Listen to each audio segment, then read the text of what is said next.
বৈশাখ যেন এক রুদ্র তাপস। বসে খেই রুদ্র গ্রীষ্মের জয়যাত্রা শুরু। সূর্য এ সময় আপত্ত আনন্দে তার কন্যা পৃথিবীকে আগুনে স্নান করিয়ে শুচিশুদ্ধ করে দেন। বৈশাখ তার ঝড় দিয়ে ধরণীকে পরিচ্ছন্ন করে। এই ঝড়ের অভিঘাতে জীবনের জীর্ণতাও যায় উড়ে। জীবন ও জগতের হিত সাধন করে বৈশাখ। ঝড়ের প্রলয় ডঙ্কায় শঙ্খধ্বনিতে সত্যকে ঢেকে রাখা সব মায়াজাল দূর হয়ে যায়। বৈশাখের তপস্যাসে ধরিত্রী শুদ্ধ হয়, পবিত্র হয়।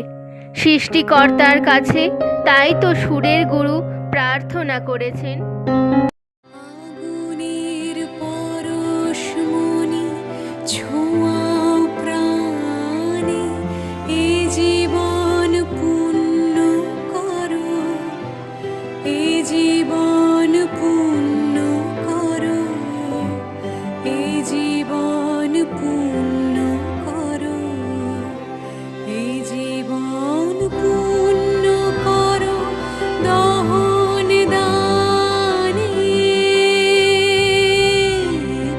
আগুনের পরশমণি ছোঁয়াও প্রাণে। শুধু এক নিঃশব্দ আরাধনা, তাকে অনুভব করার আকুলতা। তার কোনো নাম নেই, তবু প্রতিটি নামেই বাজে তার সুর, তার ছন্দ। তিনি ধরা দেন না চোখে, তবু পৃথিবীর প্রতিটি কণায় কণায় তিনি মিশে আছেন। তাকে অনুভব করলে ভেতরটা হঠাৎ শান্ত হয়ে যায়।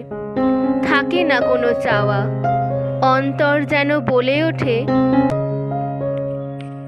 অন্তর মম বিকশিত করো, অন্তরতর হে। নির্মল করো, উজ্জ্বল করো, সুন্দর করো হে।